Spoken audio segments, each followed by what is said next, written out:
नमस्कार जी दोस्तों, कैसे हैं आप लोग। आज का मेरा बिल्कुल नया चैप्टर फिर से आपके सामने है और आज का चैप्टर है हमारा हिंदी के जो अनिवार्य संस्कृत खंड है उससे दूसरा, संस्कृत भाषा या महत्वम।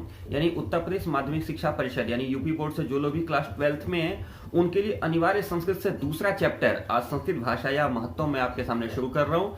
मेरा परिचय आप लोग पहले से जानते हैं। मैं Ravikant Tripathi, administrative officer, lecturer Hindi, युग निर्माण इंटरमीडिएट कॉलेज देवरिया, खास देवरिया। और मुझे लगता है कि पीछे के सारे वीडियोस आप लोगों ने देखे होंगे। इसके पहले मैंने भोजस्योदार्यम का वीडियो बनाया था और आज मैं दूसरा चैप्टर है संस्कृत भाषा या महत्वम का वीडियो बनाने चल रहा हूँ।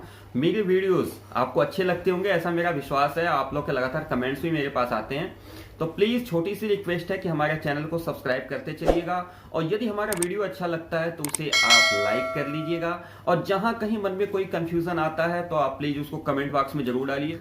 एज सुन एज पॉसिबल मैं उसको सॉल्व करके मैं आपके पास पहुंचाऊंगा। तो आइए शुरू करते हैं अपने टॉपिक को। संस्कृत भाषा या महत्वम, ये हमारे अनिवार्य संस्कृत यानी जो हमारी संस्कृत दिग्दर्शिका पुस्तक है इसका दूसरा पार्ट है। मैं रविकांत त्रिपाठी व फिर से आप सभी का स्वागत करता हूं। आइए चलते हैं और इसको एक एक पंक्ति से हम लोग पढ़ेंगे। मेरे पास किताब है, किताब आपके पास भी होगी, उसको आप एक एक लाइनों को देखते चलेंगे और साथ साथ मेरे पढ़ेंगे। पहला जो इसका विषय है संस्कृत भाषा या महत्वम, संस्कृत भाषा का महत्व। संस्कृत भाषा यानी संस्कृत भाषा का महत्व। संस्कृत भाषा का हमारे जीवन में क्या महत्व है, संस्कृत भाषा हमारे समाज को कहां ले जाती है और हमारे समाज में कौन कौन सी ऐसी चीजें हैं जो संस्कृत भाषा से जुड़ी हुई हैं, इन्हीं विषयों पर केंद्रित ये हमारा आज का पाठ है। तो आइए शुरू करते हैं। पहली लाइन पढ़ते हैं इसकी। धन्योऽयं भारत देशः यत् समुल्लसति जनमानस पावनी भव्य भावोद्भाविनी शब्द संदोह प्रसवनी सुर भारती।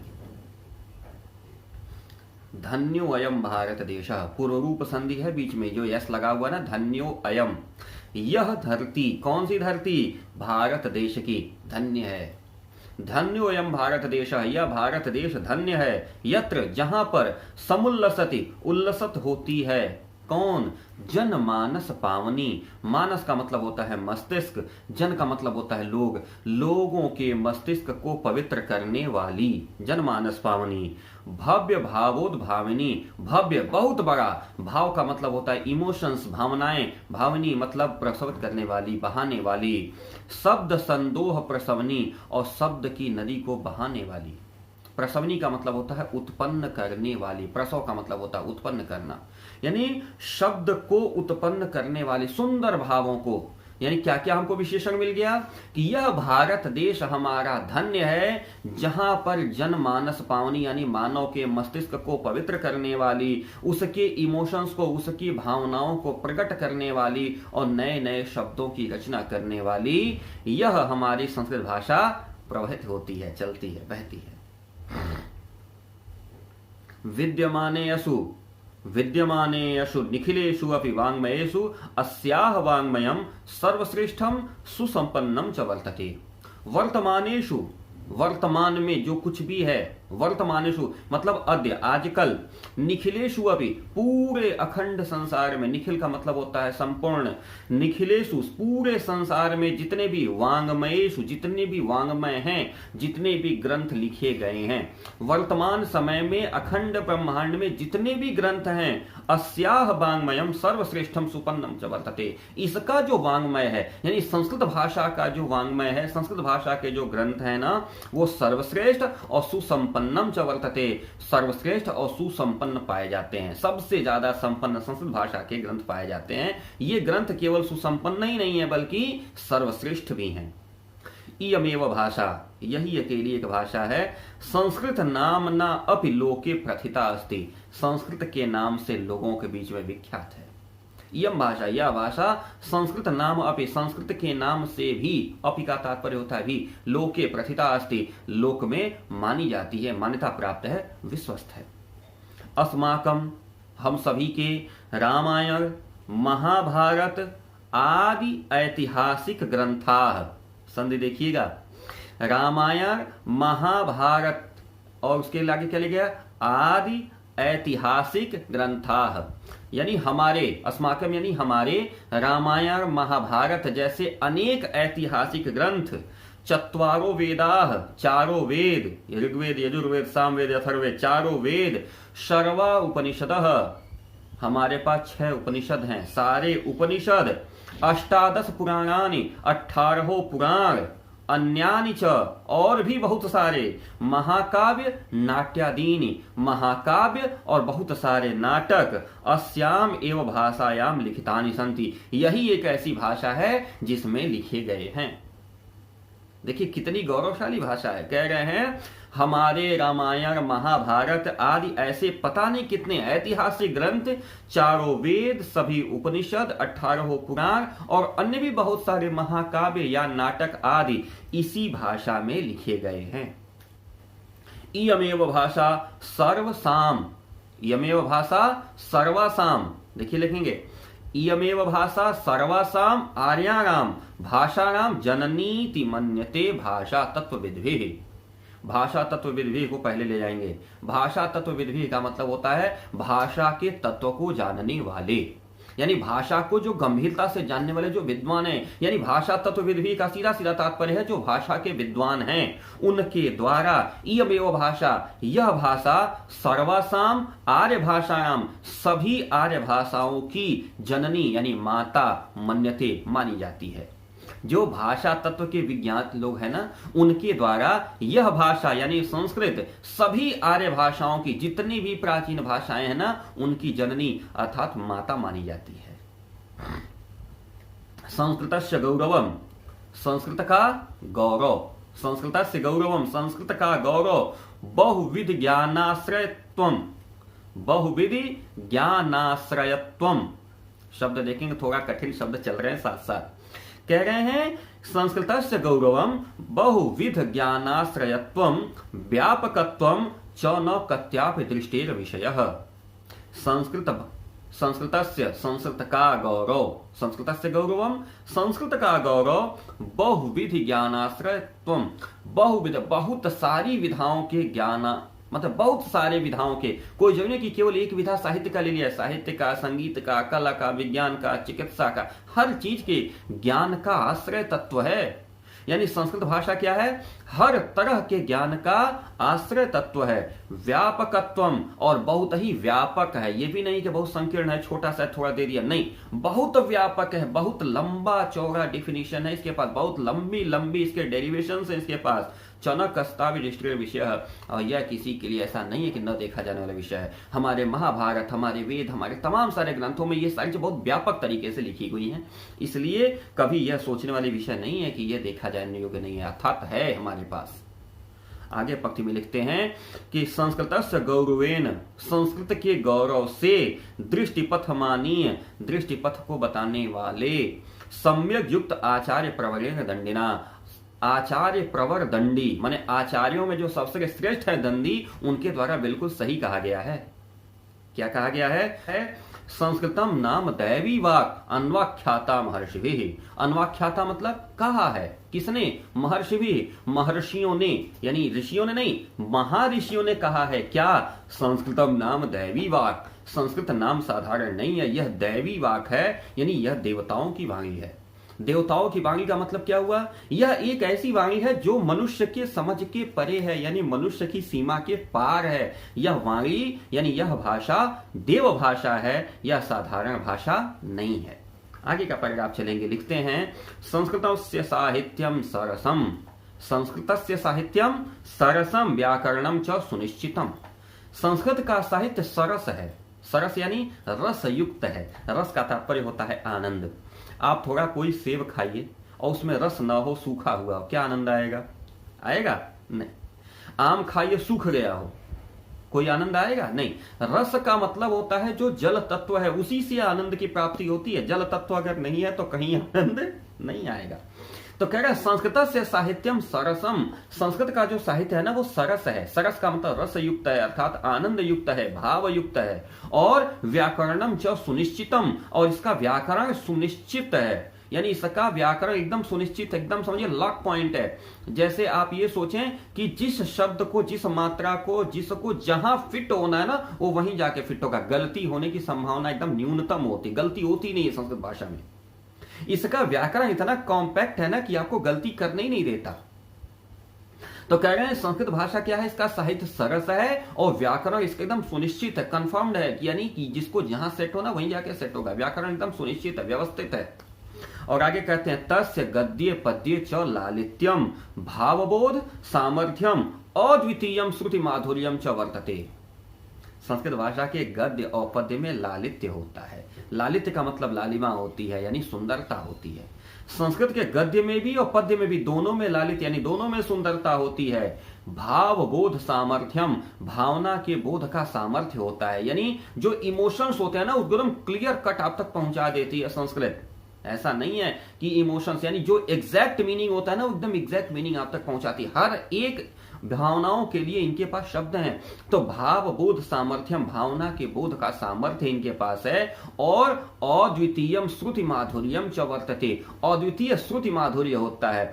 श्रुति माधुर्य का मतलब होता है जो सुनने में मधुर लगे, अद्वितीय जिसका कोई विकल्प न हो, यानी अप्रतिम, अपने आप में एकदम बहुत ही निराला, बहुत ही अनूठा, ऐसा माधुर्य होता है जो सुनने में मधुरता देता हो। संस्कृत भाषा केवल ऐसी भाषा नहीं जो लिखने में अच्छी लगे, पढ़ने में अच्छी लगे, अपितु सुनने में भी बहुत अच्छी भाषा है। तो इस वाक्य का समेकित अर्थ देखेंगे कि अस्य माने इसके, गद्य और पद्य में लालित्य यानी गद्य और पद्य में सुंदरता होती है, भाव बोध का सामर्थ्य होता है यानी भावनाओं के बोध के लिए सबसे ज्यादा सुंदर सामर्थ्यवान भाषा है ये, और अद्वितीयम श्रुति माधुर्यम च वर्तते, और अद्वितीय श्रुति माधुर्य होता है यानी इसका सुनने में जो मधुरता आती है, जो इसके शब्द होते हैं ना, इनको सुनने में जो मधुरता आती है वह इस पूरे संसार में अद्वितीय है, दूसरे किसी भाषा में नहीं है। किम बहुना चरित्र निर्माणार्थम यादृशी सत्प्रेरणा संस्कृत वाग्मयम ददाति तदृशिम किचिंदय। किम बहुना क्या कहा जाए कि चरित्र